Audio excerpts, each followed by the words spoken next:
What is up, guys? Welcome to the wildest ride of expat misadventures. Today, we're diving into 5 jaw-dropping stories of expats who made headlines for all the wrong reasons. Like, imagine traveling to a whole new country and instead of embracing the culture, you become the human equivalent of a dumpster fire. We're talking about people who make you wonder, what were they thinking? Did they forget to pack their common sense? Let's find out. Buckle up, because this is going to be a hilarious and shocking journey. First up, we've got a story that's straight out of a spy movie gone wrong. A tale of intrigue, chaos, and, well, a lot of alcohol. We're talking about diplomats, those individuals who are supposed to represent their country with grace, professionalism, and a touch of sophistication. But sometimes, even the most polished representatives can let their guard down. This particular diplomat, however, didn't just let their guard down, they completely obliterated it, causing an international incident at a local bar. Imagine this. You're at a bar, trying to enjoy a quiet drink after a long day. The atmosphere is calm, the lighting is dim, and the bartender is polishing glasses in the corner. Suddenly, the peace is shattered by a loud commotion. Glasses clink, chairs scrape, and heads turn toward the source of the chaos. You look over and see a scene straight out of a comedy sketch. A diplomat, completely wasted, is stumbling around, trying to start a fight with what appears to be a lampshade. Yes, you heard that right. A lampshade. Okay, maybe it wasn't exactly a lampshade, but you get the idea. The point is, it was ridiculous. This diplomat got so drunk that they started yelling at the bar staff, making wild accusations and causing a scene that no one could ignore. They even refused to pay their tab, claiming diplomatic immunity as if it were some kind of get-out-of-jail-free card. Diplomatic immunity is a privilege designed to protect diplomats from unfair treatment while they perform their duties abroad. But it's not a free pass to behave badly or to escape the consequences of one's actions. This diplomat, however, seemed determined to push the limits of their immunity. Spoiler alert, it didn't work out as they'd hoped. The bar staff, understandably fed up with the chaos, decided enough was enough and called the police to intervene. Word of the incident quickly made its way back to the diplomat's home country, sparking outrage and embarrassment. Let's just say their government wasn't exactly thrilled about their representatives' drunken antics making international headlines.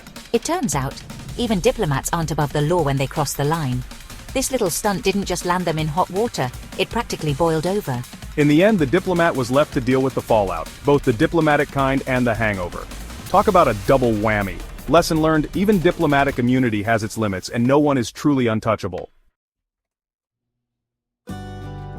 Next up, we're diving into the wild world of social media with a story about an influencer who went rogue. They were so obsessed with getting likes and followers that they completely disregarded the local culture and customs. We're talking about posing in front of sacred monuments in disrespectful clothing and treating solemn historical sites like personal playgrounds. The internet was not amused. The comments section of their posts became a war zone, with people calling them out for their cluelessness and insensitivity. But this influencer, blinded by their quest for fame, doubled down, claiming everyone was just being too sensitive.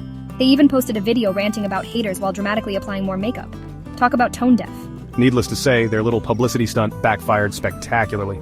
They lost followers, brands dropped them, and they became the poster child for how not to behave in a foreign country. Remember, likes and followers are temporary, but respect and cultural sensitivity are forever. Moral of the story, think before you post. And maybe leave the sacred monuments alone. Hold on to your hats, folks, because this next story is about an expat who thought they could pull off the ultimate souvenir heist. And trust me, this isn't your average accidentally took the hotel towel kind of story. This tourist decided that a simple snow globe or keychain just wouldn't cut it. They wanted something unique, something that would make their friends back home gasp in awe. Nope, they wanted to take home a piece of history, something priceless, irreplaceable, and, oh yeah, illegal to own. We're talking about stealing a sacred artifact, and this wasn't some spur-of-the-moment decision. This was premeditated, calculated, and frankly audacious. They planned the whole thing, studying the museum layout, timing the security guards, and even bringing a fake artifact to swap out with the real one. It was like something out of a heist movie, except with way less finesse. Picture this, they're sneaking around the museum like a ninja in a low-budget action movie. Every step was a mix of overconfidence and sheer panic. They managed to swap the artifact, stuff it in their oversized tourist bag, and make their escape. Or so they thought. They probably felt like a mastermind in the moment. But karma, as they say, is a boomerang, and this boomerang came back faster than they could say souvenir. The museum cameras caught everything, and their masterful disguise of a bright Hawaiian shirt and khaki shorts didn't help. It was like they wanted to be remembered. The local police were waiting for them at the airport, ready to retrieve the stolen artifact. Their grand escape plan ended with a very public arrest. Talk about a failed heist. They probably wish they just bought a refrigerator magnet instead. At least that wouldn't have landed them in handcuffs. Moral of the story? Leave history where it belongs, in the museum. It's not just about the law, it's about respecting the past. And maybe rethink your career as an art thief, because clearly, it's not your calling. Get ready to party, or maybe not, because this next story is about an expat who took house parties to a whole new level. What started as a fun idea quickly spiraled into chaos, leaving an entire neighborhood in uproar. We've all been to parties that got a little out of hand, but this one made the news for all the wrong reasons. Imagine waking up to find your street on the front page of the local paper, all because of one wild night. I just wanted to throw a party so epic it would be talked about for years. The problem, I forgot to tell the neighborhood. I thought what's the worst that could happen? Turns out a lot. Hundreds of people crammed into a tiny apartment, music blasting, and a conga line spilling into the street. It was a scene straight out of a movie, except the neighbors weren't laughing. The neighbours, understandably annoyed, tried to reason with the host. They knocked on the door hoping for some peace, but their pleas fell on deaf ears. Fueled by questionable beverages, I refused to turn down the music. Honestly, I probably cranked it up louder. I thought, if we're going to do this, we might as well go all out. Things escalated quickly. The neighbors called the police to complain about the noise and mayhem. It wasn't long before flashing lights lit up the street, signaling the end of the party. The police arrived to find a scene straight out of a college frat party. Red cups, questionable dance moves, and someone passed out in a potted plant. It was the kind of chaos you'd expect in a comedy, not a quiet neighborhood.